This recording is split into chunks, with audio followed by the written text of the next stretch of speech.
Welcome to Education Perspectives. I am your host, Liza Holland. This is a podcast that explores the role of education in our society from a variety of lenses. Education needs to evolve to meet the needs of today and the future. Solving such huge issues requires understanding. Join me as we begin to explore the many perspectives of education. Corey is the president and executive director of CAPS Network, empowering high school students to fast forward into their future through real-world business projects and development of professional skills. Prior to CAPS, Corey served as director of statewide programs for the Kansas Center for Entrepreneurship. In July 2015, CAPS launched CAPS Network, a consortium of school programs committed to this model of profession-based education. CAPS Network has grown to include 114 affiliate programs, including over 180 school districts across 23 states and 4 countries. Well, welcome, Corey, to Education Perspectives. We're delighted to have you. Thank you for having me. Yeah, excited to be with you. Absolutely. You've got lots of exciting things going on. So I want to kick you off with our 30,000-foot view question. Why do you think that we as a society invest in education? Wow. Yeah, that's a deep question for, we're recording this in the morning. So yeah, this will be a good test to make sure that I'm alert and with it with you. We invest so much in education, both financially and I think just kind of deep within ourselves, kind of what we care about, what we want to see, because it really is an indication of our broader society. It's what we want to see in our world. You know, oftentimes people talk about the future, right? We're going to make sure that things are set for the future, or we'll tell a student, you know, hey, you're the future. And as much as I appreciate that, and I definitely believe in the investment in the good of our community, I also believe that these students are the present. They're not just the future. They can do things now. But I think that we talk about that because we have hope. You know, we are a people that we know that there are issues out in the world, that there are things that we haven't solved yet. There are places where we've made mistakes. Oh, by the way, everyone makes mistakes. We shouldn't be afraid of failure. There's also hope when you know that things aren't perfect, that there are ways to continually get better. There's actually a line, a saying, a quote, whatever you want to call it, that I keep in front of my desk, which basically says, be excellent, not perfect, right? There's a difference between excellence and perfection. And I think perfection is it's something you're going to chase it, you're never going to catch it. But if we can be okay with excellence, that matters. And because we care about that, we want things to be excellent. We do care about things like education, because it means we're taking care of our entire people. I mean, obviously young people, but also, you know, those of us that are out and realize that the world is not a straight line, and we make changes in our thinking and we discover things that we love or that we're good at later in life, and we want to pursue that. And so this whole idea of K to Gray, lifelong learning, is important too.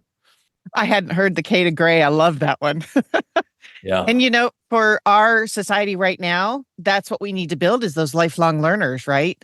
The pace of change has just gone crazy, and we need people who can learn, unlearn, and relearn at a good pace. So that's an excellent answer. So tell me, you're doing some kind of unique stuff. What drew you to education in the first place?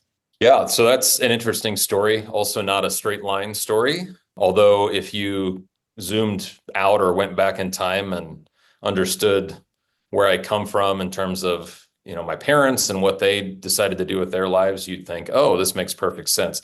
So my parents were both educators. My father was a math teacher and a coach at the high school, and then got into administration and became an associate superintendent, and then retired from there and helped do some teaching at the graduate level for those that were wanting to become administrators, teachers that wanted to, you know, kind of take on the next step. My mom was a first grade teacher and then became a early childhood educator, worked in the Parents as Teachers program. So there's educator in my blood, but my path was always kind of centered around public policy. You know, I was interested in things that related to political science. I ended up with an economics degree in college. Loved math as a subject, just academically. Growing up, I loved every math class and wanted to take them all. But I didn't have any kind of program that helped me explore what I truly enjoyed and how I could apply it in a real way. Just at the time that I was growing up, it didn't exist. And we really didn't have a lot of opportunities to leave the school to see what was happening in the community. I only remember one instance where I left the school for something other than, a tennis match or a basketball game or a debate tournament. There was nothing during the school day that let me explore what was happening in the community. And so, I went in, and the extent of I always tell the students here working with the CAPS program, the extent of my CAPS experience was a 20-minute conversation with my counselor where we reviewed my assessment scores, and the determination was made that I was really good at math and I enjoyed math classes, so I should become an actuary. And I had no idea what an actuary was. And I said that and was presented with a trifold black and white brochure that explained what it meant to become an actuary. And so I was like, oh, interesting. Looks like it makes decent money and it uses math. Sign me up. And so I went to college thinking that's what I should do, but quickly found out that didn't make sense for me. And then I was lost.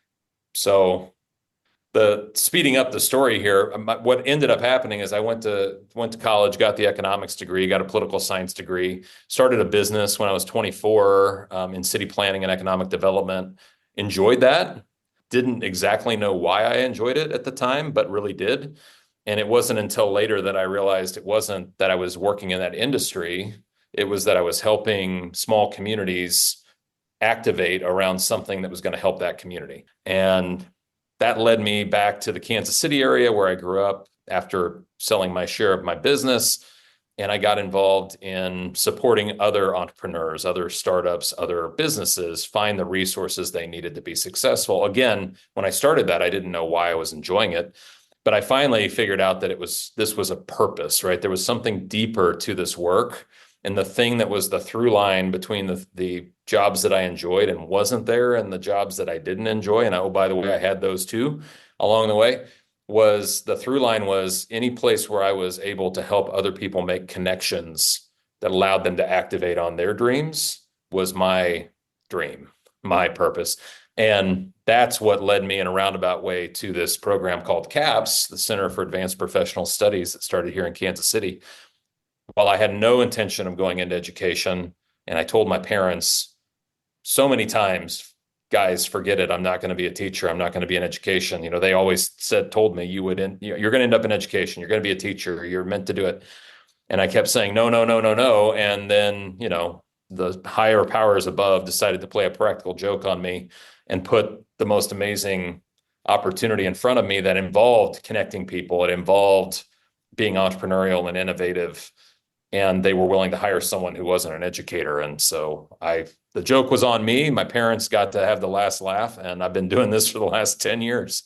I love that story. That was very, very worth it. And but it certainly seems like you have landed in kind of your happy place. I love that that piece of all the experience that you had leading up to it has got to be a super anchor for what you're doing there at CAPS.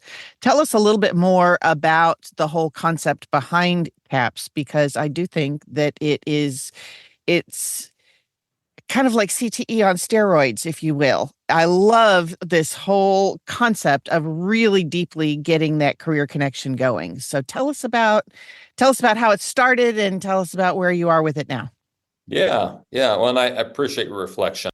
I definitely feel like I'm in the happy place. And it's been fun to be in a place that allows for a lot of innovative thinking, a lot of adjusting and pivoting and so forth. And that's really a great intro and a segue into what CAPS is. So I'll start with kind of the punchline and the quick way to understand CAPS, and then I'll back up and give a little bit of a deeper dive on what this is. And the short way to answer the question is envision and imagine high school students activated as consultants to the business and nonprofit community around the school. I mean, at least to start. And then it expands beyond that into some virtual interactions that can happen with businesses and nonprofits in other places. But, we've lived our own school experiences. I just shared some of mine where I didn't feel like I really knew what was happening outside of the school. I didn't really know what was available in my own community, what careers were available to me, what it felt like to be in the different cultures of those businesses. And I also, because of that, didn't really have a good sense of who I was. Like the self-discovery piece was hindered by the fact that I couldn't explore. And the CAPS model is really built around 5 core values, but the one that is really at the center in the beginning and why, like the deeper reason why we do this work, is self-discovery and exploration. We want every student before they leave high school to have a chance. I mean, they can opt in or out, but to at least have the option to have time in a space where they are encouraged and provided support to really understand their strengths and their interests and what are the big, hairy, audacious challenges out in the world that they care to put their energy to. All right. Where do you want to pour in? Where do you want to make the world better? And it starts introspectively with what they know about themselves, but then it changes and morphs and grows and goes deeper and more is revealed when they're able to go out and explore, because you learn, right? If I would have had an opportunity to shadow an actuary or to work a project for an actuary, I probably would have discovered at a much younger age before I ever left high school that, oh gosh, well, I really like the math class, but I really, this doesn't seem right to me. This isn't what I want to do. And I would have had a chance to make other discoveries before I left and declared a math major in college and then had to kind of pivot out of it and figure things out on the fly, which creates a lot of anxiety. The goal here is let's do that in a safe environment. Yes, it's going to push students to the edge of their comfort zones. Yes, it could create some healthy stress, but it's not going to be distress, right? It's not going to be overly anxiety driving, and it's going to reveal and help students rule things out, which makes it a little easier to navigate paths going forward. From a practical standpoint, this is a model that started in a public school system. We have affiliates now as part of a nonprofit that helps to expand this work. We work in 114 different locations now. Most of those are in the United States, across 23 states.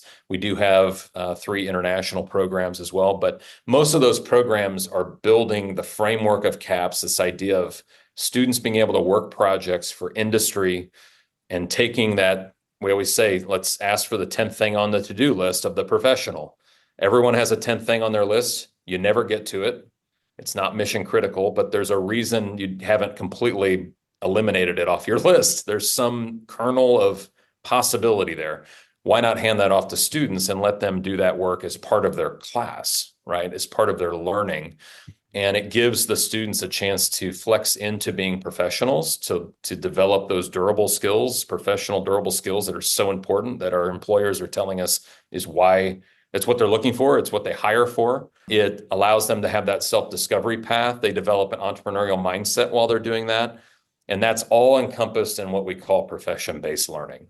So finding ways to work with industry partners and different ways to work with them to allow the students to really get a sense of what that is. Often we talk about fast-forwarding students past high school and even college, and we're essentially fast-forwarding them into their first career.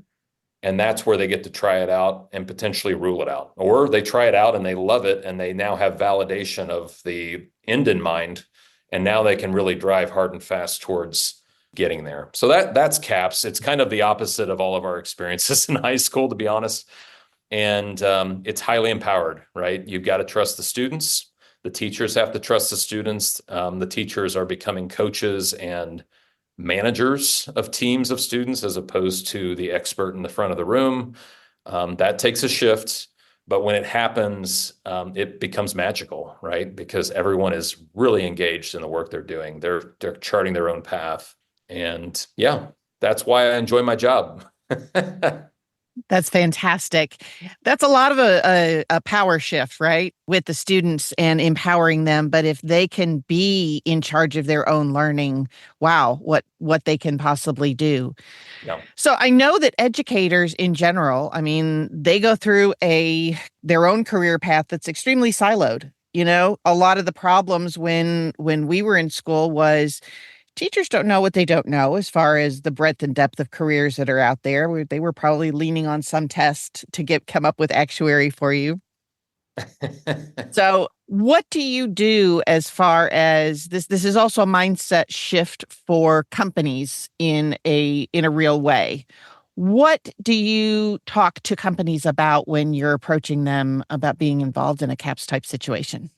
Yeah, so you're exactly right. It is a mindset shift for both sides of the equation, education and business. On the educator side, I'm just going to expand on your point.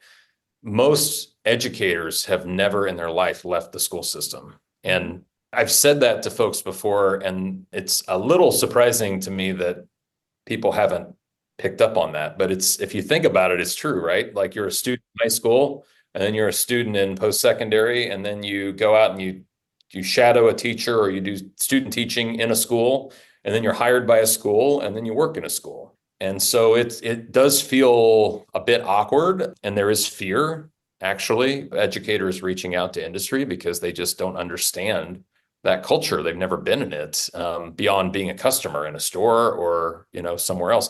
But they've never been behind, in a corporate office, behind the scenes, kind of seeing how these things work. And so it can be intimidating, and there's a shift that's needed. To your question about industry, the same in many ways exists for industry. A lot of folks that have gone into industry professions, whether it's medicine or engineering or digital design, creative media, a bioscience lab, whatever the case may be, for a lot of professionals, it's been a hot minute since they've been in high school. and while they have their own experience to reflect on, that's their reflection, right? It's set in time. It's a snapshot from when they were there. And it's hard to kind of recall back to when you were that age to really think through what were you capable of at that age. And often what happens is industry partners are left, somewhat without an answer when it comes to like, what could we even give these students to work on? Like, we don't know what their capabilities are. We don't understand how the school operates.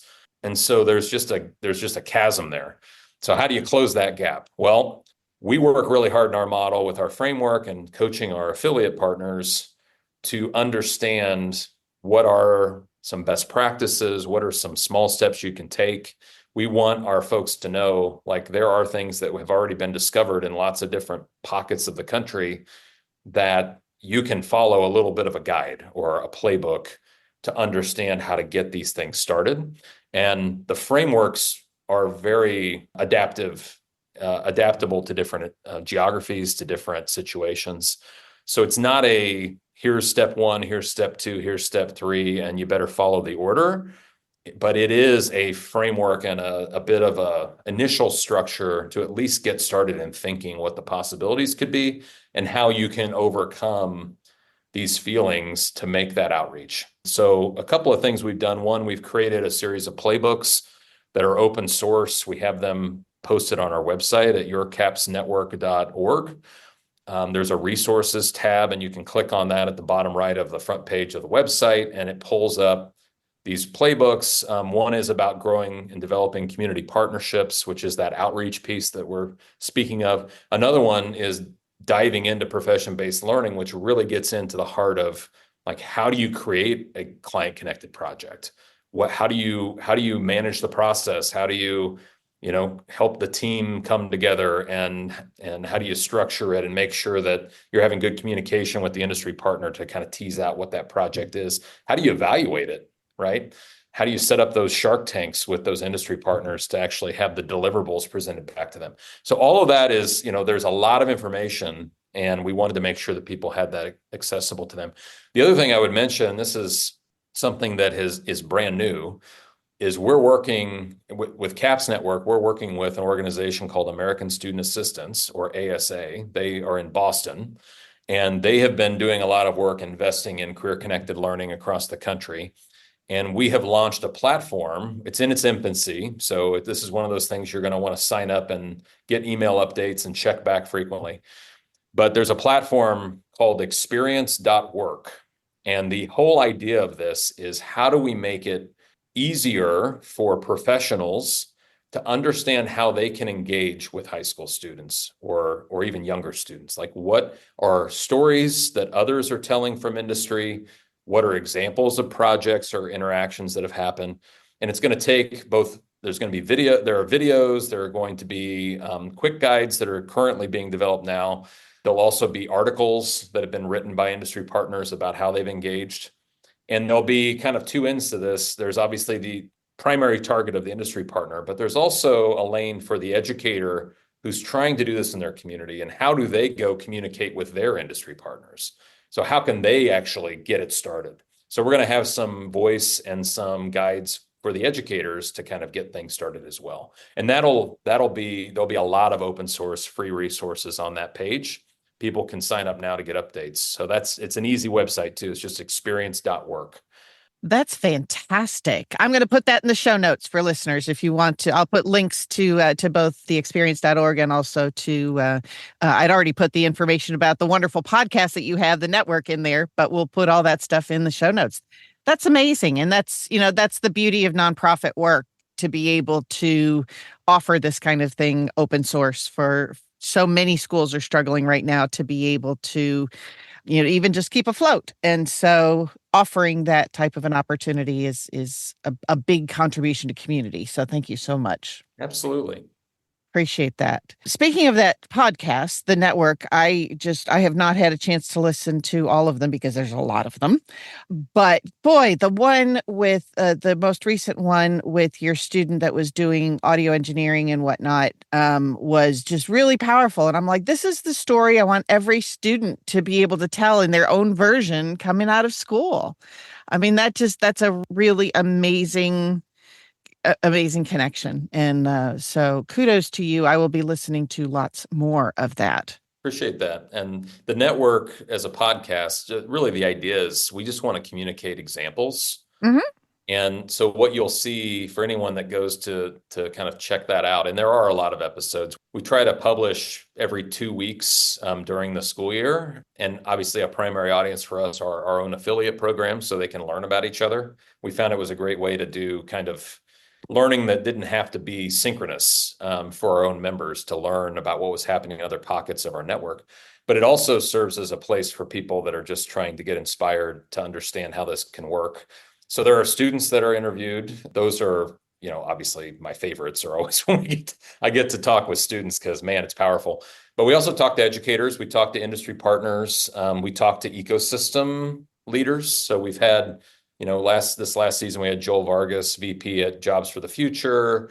We've talked to Yarrow Craner, who's the founder of Hatch, which is a global community of entrepreneurs and community members that are trying to do good in the world. And, he's got just amazing insights on what he does. So folks like that as well. We're always just looking for inspiration and examples. And so whether you listen to them all, that would take you a while, or you just find it to speak to you. Yes. A few of my favorite, Dr. Chris Unger from Northeastern, I've had him on a few times. And if you're just looking to laugh, that's a good one. It's great information. We talked a lot about AI in our last episode, but people have reflected on that episode as it just sounds like a couple of people sitting on the couch, having a good time, but talking about real things. It's just like a hangout almost. So there's something for everyone there. And we hope that people will take advantage of that and enjoy those stories, because we sure enjoy convening the conversations, because they're a lot of fun and we learn a lot. Absolutely. And I think that providing that context and the inspiration is a real valuable piece of the puzzle.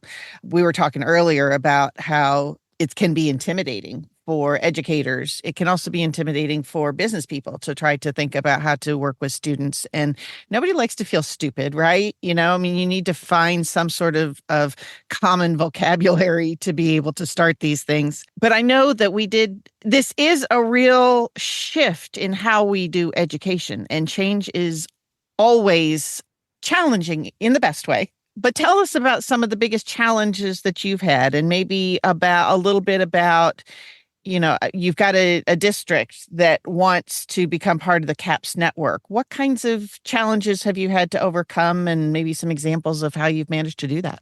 Yeah, that's a great question. The system has been around for so long in for the most part, when I say the system, K-12 education, the way that it's been structured, if you look at the kind of the bigger picture, it really hasn't changed that much. Obviously, we've seen an influx of technology that's made some changes, but when you get down to it, kind of the core essence and the structure of schools, the way schools are scheduled, there isn't a lot that's changed there. And so I think one of the biggest challenges that you see more broadly for a school or a school district to get involved in this is, yes, there's mindset shifting to allow the students to have more of a say, more of the control to work authentically. But when you start getting into that, a lot of people will say, that makes sense to me, right? They'll see it, they'll come and tour. I'm standing right now in the original CAPS program in Overland Park, Kansas. They'll come here, they'll walk around school. The students will be out doing their work on their projects. It'll feel like a big co-work space here, right? And people are just in awe of it. They find it magical to talk to the students, and they say, this makes perfect sense. This is what we all should be doing. And then reality sets in that there are a lot of pieces that will be seen as barriers, right? They're set up to, not intentionally to do this, but they're set up in a way that actually prohibits a lot of what happens here. So, how do you find enough time in the schedule to allow the students to do this kind of work? Having a 45-minute period is not going to be very conducive to this. So finding enough time in the schedule to allow this to happen. And then if you're going to find enough time for the students to do this, can you figure out a way to, as I would call it, reverse engineer back to the standards, back to the credits that are necessary for graduation to make this more seamless for the students? That becomes tricky, right? And so there are a lot of pieces behind the scenes that make this feel challenging up front. The good news is I think we've made incredible progress over the 15 years that CAPS has existed, and the 8 or 9 years that we've had kind of the beginnings of this network, that we call CAPS Network. So we've had that momentum going, and so I think that has helped with the why, right? Why would you want to do this? I think most people have gotten there, where we've gotten into the heart of the bell curve, the adoption curve related to why. And that's helpful because it keeps people in the conversation. But when we're working with districts and schools, and even those that have already said, hey, we want to do this, we've got a plan to do this, and they sign up, then they get into the mix of, okay, what is this going to mean? And you start to feel that tension again. It's like, oh gosh, what have we gotten ourselves into? And how in the world can we possibly do this? We just had our summer conference. We call it the Summer Huddle. And it's a lot about networking and getting people together that have this spirit, that are trying to do this work or are doing this work. We obviously have some sessions as well to help people kind of see the resources that are out there for them.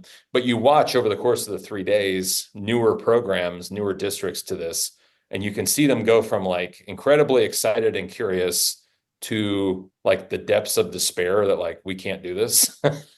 And then they come out the other end towards the end of the event, like, they're back to being excited, and they actually feel like they have a few resources and connections of people that have already lived this to figure out their way, and knowing that they can build their own version of this, right? Our affiliates, when we affiliate a district to run the CAPS model, we hold them true to these core values: self-discovery for students, entrepreneurial mindset building, being responsive to their community. Obviously, the self-discovery and exploration process has to be there, and doing it all through this profession-based learning lens. But beyond that, they can create whatever flavor of this they want, and what makes sense for them. And so that becomes empowering over time. But the other thing I would say, which is getting beyond the individual district level, I think one of the biggest barriers we see in the ecosystem at large to get more schools doing this work is we've got to figure out how to get out of our own way as brands that want to see this work perpetuate and become more available to students, this style of learning. And we have to have this recognition that no one program or brand is going to do it all. And that's where, when the nonprofit space starts to feel competitive, we're doing a disservice. Yes. And I'm not excluding us from this, like I'm indicting all of us. We have to find more ways to partner in the nonprofit space and in the education space, when schools are creating innovative models, we've got to be okay releasing some of that work and actually referring people and championing others that are doing good work, because it's going to take all of us marching together around shared purpose to truly flip the system of K-12 education to something that's more experiential, more meaningful to students. And so I'm gonna be talking more about this over the next few years at least, because I believe strongly that we've got to keep talking about this. We've got to find ways to work together. We've got to find ways to leverage each other. We've got to create referral networks when we're working with a school and they need something and we aren't the best at it and someone else is. We need to figure out how to make those connections. And we've just got to cheerlead each other. Like, this is hard work, right? We've got to be competing against the status quo, not competing against each other, because we share too much in common and we're doing a disservice to students if we don't find ways to help make that happen. So I'll get off my soapbox on that, but that's something else I think we need to be thinking about. Well, I tell you what, you've given me chills just sitting here listening to it, because you are so right. This is a huge boat to turn. Huge. And it's going to take all of us rowing the boat in the same direction to really make it happen. I do have another quick question before my last one, because you'd mentioned your early interest in policy. And so much of what this change means is going to impact policy. It's hard, I mean, everybody's trying to do the best fiduciary thing and the best use of their tax dollars. So they've come up with all these standards and they've done all this kind of thing. But the reality is we now have content in our pockets. Is it something that we need to keep thinking about the standards as much as how we process the standards and new information? Because things are changing every day. I mean, look at AI. It didn't exist in the form that it is right now just a couple of years ago. And so we're trying to prepare students for this type of a world.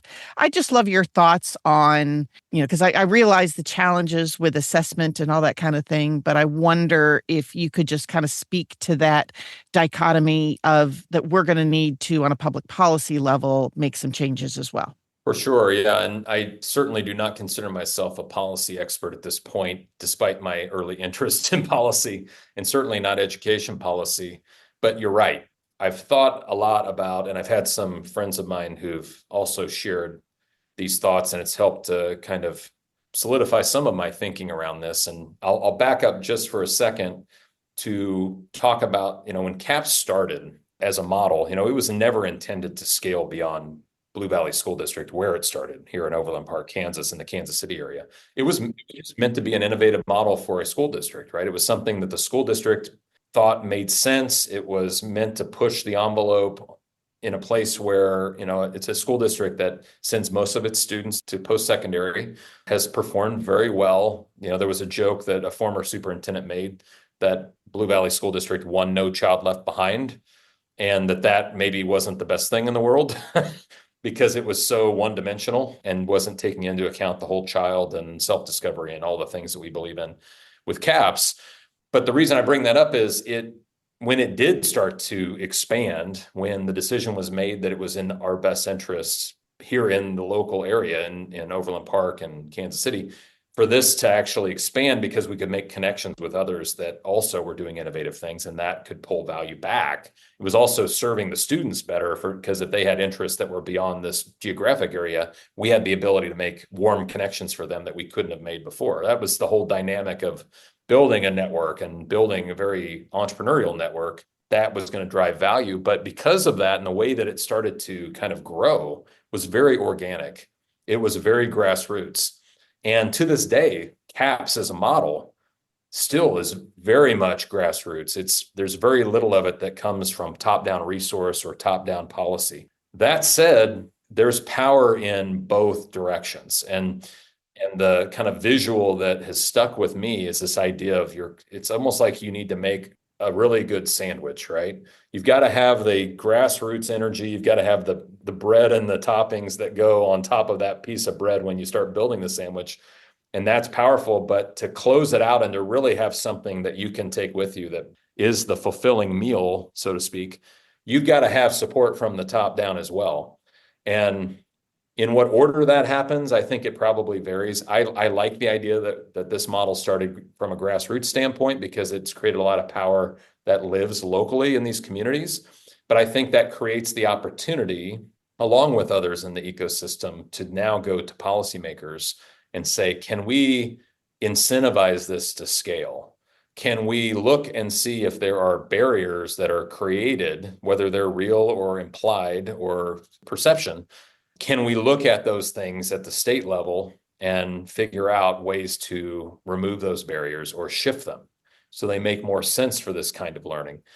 And I do think that window is opening now for us to have more of those conversations.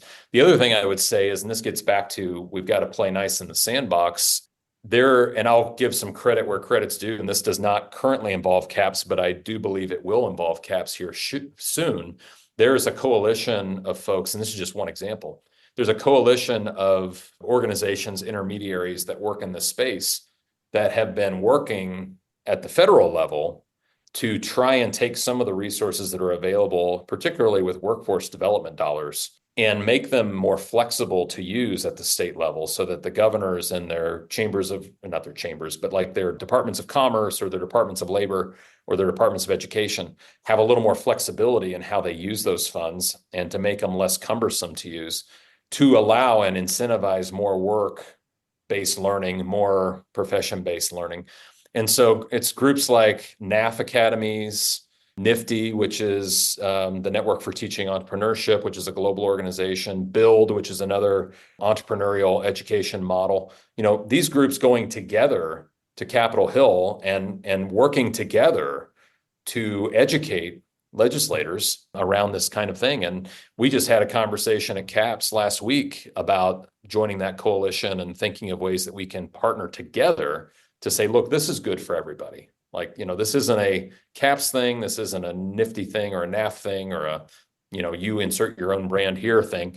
This is something that's good for all. And it's going to allow all of us to kind of step into the work that we do. So there are opportunities. I think that we're going to also see opportunities as we continue to scale in certain regions or geographies to take those models up and move them over and to say to other regions, look what's happened in this region. Here's what it took. Here's the investment level. Here's the policy climate. Now we know how to do it. If you're willing to invest in this, we could do it here too. And the one example I'd point to there with CAPS is we're currently lifting up a rural initiative across the state of Kansas that was actually funded initially by the U.S. Department of Education. We have a liaison coach that is going around and working with these communities across the state of Kansas. We're affiliating districts that never thought they could do this. We're helping them, we're coaching them, we're giving them resources. We'll have 7 programs that will start something related to CAPS this school year coming up. We hope over 3 years to have closer to 25 districts across the state, all in small communities doing this work.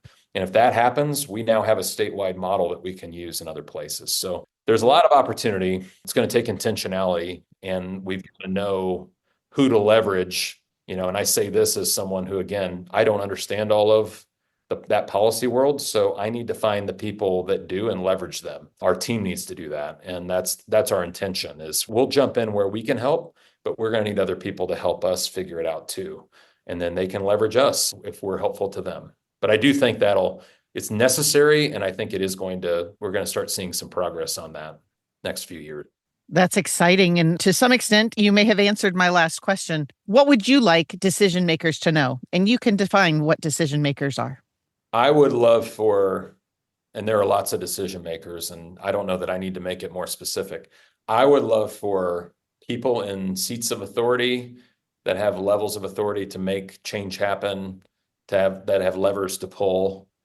I would just love for them to be a part of what's happening, to see it, to feel it, the energy of what's happening in these places. Right or wrong, schools have been developed around, and I'd say there's definitely right in this.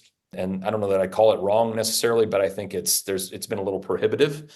Schools have been developed around the idea of protection and safety and order, right? The default is keep people who aren't working in the school or students in the school out of the school. And the processes to get into a school, again, I'm not saying there shouldn't be a process, but it is defaulted to, protection and let's keep.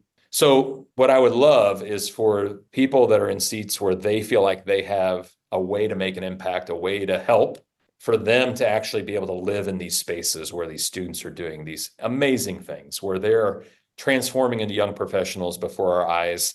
Their energy is like no other. I mean, for someone who hasn't been around a school since they've been in school, to see a young person who is absolutely on fire about their learning, that have working a real project, or they've created their own product and they're so excited to tell you about it, like they're fighting over the other students to like be the one that says, I want to tell you about my project. Like, that's what I want. I want those decision makers to see it, to feel it, to smell it, just live in the aura of the environment and the magic of what it is.